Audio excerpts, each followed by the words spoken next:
Food at archery competitions. How do you eat like a champion? We're going to talk through the pros and cons of what you can do on your day of competition. I'm pleased to say I've got Coach Ash Morgan here with me. Hi Mike, how are you doing? I'm very good, and I haven't had my lunch yet, so I'm keen to talk about food, okay? That sounds good, yeah. So, first of all, I'm going to start with the day before. So if I knew I had an important competition on the Saturday, for me personally, on the Friday before, the only thing I would try and change is I would use it as a little bit of an excuse to have a little bit more the evening before. Yeah. And I would try, what would I try and have? I would try and have something, I wouldn't just have a light salad. I would have a significant meal, and I wouldn't have any sugary fizzy drinks or any caffeine, because I want to make sure I'm falling asleep nicely. And I think that's all you can do the day before. I don't think the day before you're going to break any records. Did you do anything different on the day leading up to the competition? Not particularly. Sometimes I'd have a bit more, some more carbs, kind of what you were saying there. So, yeah, I used to love a big bowl of pasta sometimes. Yeah, something like that. I think definitely what you said about the caffeine. But with some protein as well. Like for me, like some chicken or something like that with the pasta the night before was always a good winner. Because you just don't want to be waking up super hungry. And I think what you said with the caffeine is really important. You just want to have a good night's sleep. So no tiramisu. Yep. I hadn't thought of that. No after dinner coffees. But yeah, something that you're normally okay with and that you can get a good meal out of. But yeah, like you said, balance with protein and carbs and a good amount of veggies is always good. Is your shooting progressing as you like, or would you like some expert coaching from a friendly face? If so, the details are in the description. And a little bit of an excuse to have a little bit more than maybe you normally would. Yeah, exactly. Then on the morning of the competition, for me, obviously it depends. Sometimes at competitions I'm waking up in a tent camping, sometimes I'm in a hotel. The key thing is I would try and have my breakfast as soon as I wake up, because I'm trying to keep it a reasonable distance away from the competition, as we'll touch on with particularly lunch. I don't want to have a big full English breakfast and then find myself 30 minutes later starting my practice arrows. That would not be successful. So for me, if I was in a hotel, I would often have a bowl of cereal, but I would also go for something a bit more protein. I'd use it as an excuse to maybe have some bacon, maybe have a sausage, maybe even have a little sausage bap. As long as I'm a good hour and a half away from the start of the competition, I do try and get some protein in, because I'm hoping that's going to keep me feeling full as long as possible. And if I do go for the cereal, I'm not going for the sugary one. I'm going to go for the plain, boring ones. I don't want to start my competition day with a huge sugar spike. But when it comes to the caffeine, I won't lie, I do start a competition day with a cup of coffee. So probably I could make a good argument that I shouldn't. What was your feeling with caffeine on the day of competition? I think it depends, to be honest. So I think for you, if you normally have coffee, it would be a terrible idea to not have it. That would be the worst thing you could do. Then again, I know that I'm quite a high responder to caffeine, and if I have it, I get a little bit jittery, and I don't normally have it. So that would be terrible for me to have a coffee. Sounds like a bad idea for you, for sure. Yeah, I'd be pulling through the clicker, slightly shaking and wondering why I'm so jittery. But yeah, if you regularly have caffeine, then definitely do have that so you don't get a headache on the competition day. But yeah, I think a lot of it comes down to having a decent diet in terms of, look at your plate and say, okay, have I got good complex carbohydrates? Have I got good nutrients from fruit and veg? Have I got protein? And is it kind of a full rounded plate? So that's a good way of looking at it. And the main thing, kind of like you mentioned there as well, is you don't want to be in a calorie deficit on that competition day. You don't want to be, essentially restricting calories. And you don't want to be too far over because of getting sluggish. But I think the main danger for a lot of people is because it's travel and you haven't got enough time, and often it's not getting enough calories in. And that's not what you want if you've got a long day of a qualification round plus a head-to-head plus maybe some team rounds or something like that. So yeah, balanced, but definitely not hungry is where you want to be. I think that's solid advice. And when it comes to snacks, so yes, you've got your meals. I know that people are super keen with having something to nibble on. Sometimes I think it's more of a psychological distraction than it is actually a biological need, but we're all human, so I can understand that. I think when I look at it over the years, the standout champions are often nuts and seeds, Yeah. because they keep your energy levels relatively stable. You can have a few every end. It isn't like you've got to start eating a boiled egg and you've got a whole egg. You can just have a few seeds, and it's something you can keep in the bottom of your kit bag. It's a relatively durable thing. So they always do well. Jerky. I know it's not good for you vegans and vegetarians out there, but beef jerky is such a Quite hugely popular, popular thing with archers. It really is. I think it's because it takes time to eat. It's something you can just chew. The protein makes you feel fuller for longer. But I think it's more that psychological thing of you've got something to do. You're just tearing on a bit of jerky. Yeah. Was it something? I don't think you were a vegetarian at the time, weren't you? So I don't think you would have been eating that, would you? Yeah. So I haven't had jerky, but I can see why people would for the protein. And I guess it's a little bit like chewing gum before an exam, right? It's like get some blood flow to your brain, keeps you awake. So it's not Just a bad a idea, habit thing. actually. Yeah, I think it is. Yeah. It's something to keep you busy, for sure. So for you, were you more nuts, seeds, dried fruit, or what were you? What was in your sort of category of snacks? Yeah, nuts, seeds, dry fruit. Loved some. It's not as practical, but I loved having like hummus and some wholemeal bread, or hummus and some like You have gone for veg the to least dip. practical things there. Yeah, But that's it's not great. very. I can totally understand why you enjoyed that. Yeah. But also a little bit more, maybe this will appeal to the American viewers, but I did love a peanut butter jam sandwich as well. Wholemeal bread, crunchy peanut butter, and some jam. Or peanut butter jelly, as they would say. I did also like that because, decent amount of protein in the peanut butter, quite a lot of carbs to get you through the day. And as long as you don't go crazy on the jam, it's not too sugary, and you get a jam that's not got like loads of sugar in. So yeah, stuff like that. But bananas is another great one. Bananas and apples and satsumas, because you Bananas are such a winner. you just eat them anywhere, and you only need to get rid of the skin or whatever.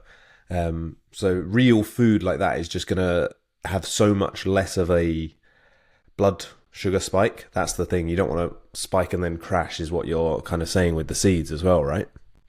Absolutely. And then just to touch on what do we feel would be the worst thing to have as your snack would be chocolate, anything like that, any sort of super sweet stuff. I know some people are thinking they're having it because I need a burst of energy. Yeah, you are going to get a burst of energy. You are going to get a crash on the other side as well. So it's a risk, and the same with the sugary drinks. You're much better off with water. You're better off with water, aren't you? Let's face it.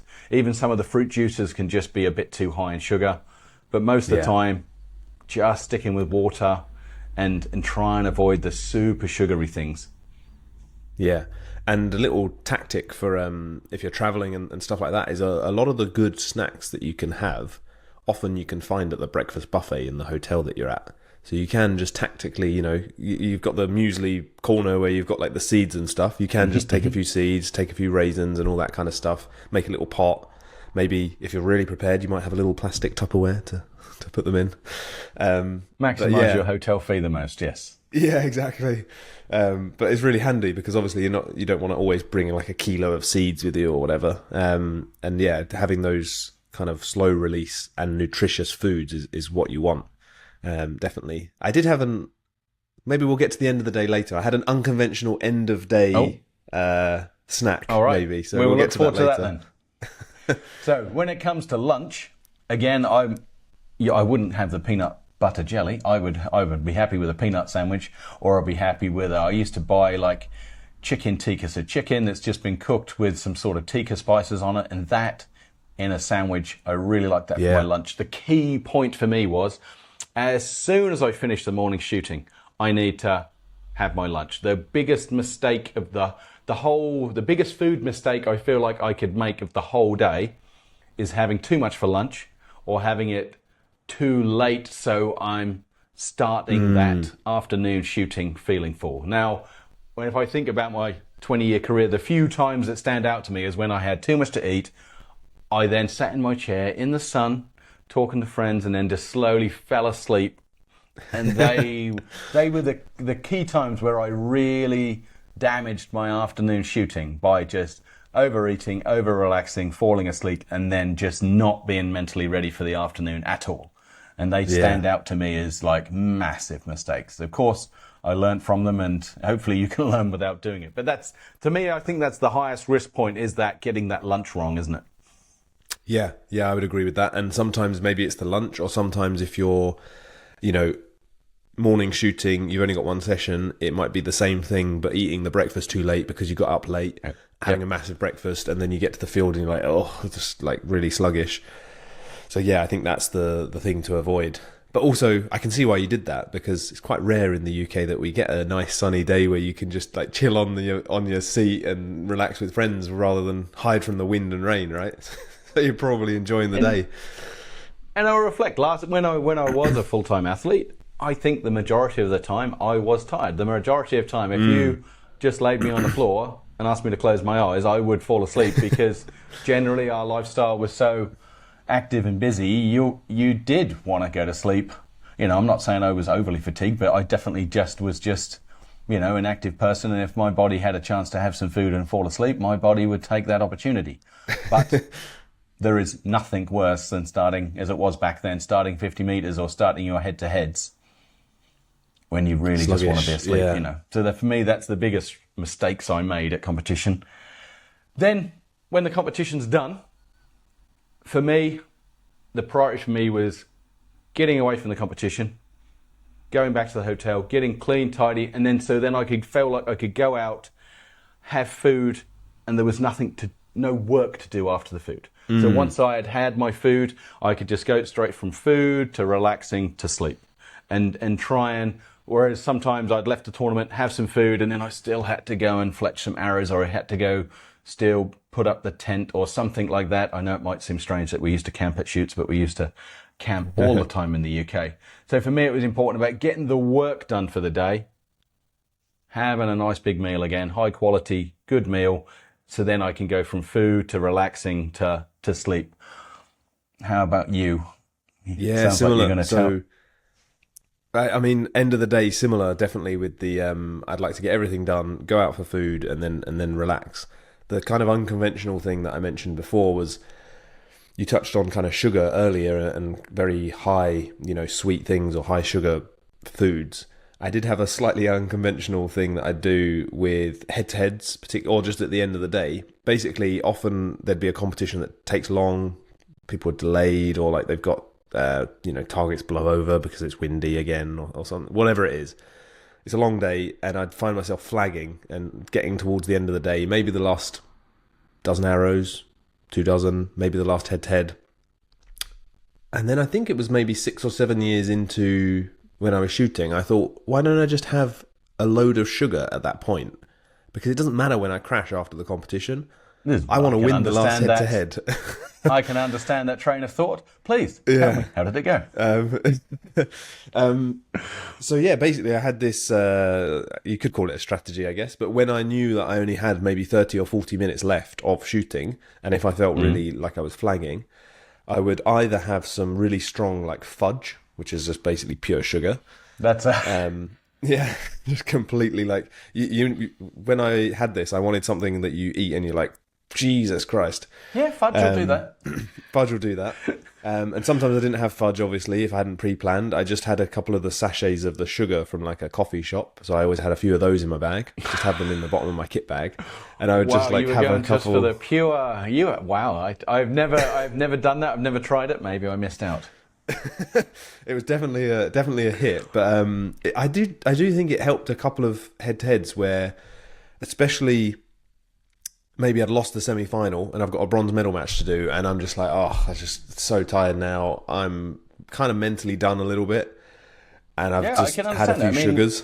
Yeah, because a lot of these times we'd be doing that match at maybe 5:30 at night, Yeah. We'd got to the competition field at 8 a.m. in the morning. No, we'd started sighters at 8 a.m. in the morning. You know, it is a long day. And like you said, it's an anticlimax for you. You wanted to be in the gold medal match. You're not.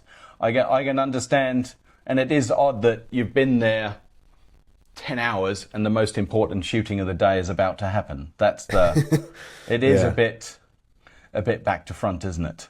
Yeah. So that was my slightly strange tactic. I don't know if anyone's tried that or had similar experiences, but I definitely would. If I was going to shoot tomorrow and I had a similar thing, I definitely would do that. Like if I, needed to. And just to be clear, I don't normally carry things of sugar around just in my day-to-day life. That's not a healthy thing to do. But like for that moment, it definitely helped me win a couple of matches. I had no idea. I've never come across anyone using that as a strategy. So thank you for sharing that with us today. To tell me, was there any safe space? Yes, we're all friends here. Was there any surprises there for you guys? Is there something different? Did you think we were going to say different things, or is this as you expected? Do you have a super snack that you use that you want to tell us about? Please put it in the comments, and hopefully at the next tournament, you're not feeling hungry and you're not feeling bloated either. All right, good shooting. If you stayed till the end because you enjoyed the video, please consider subscribing. It really helps me.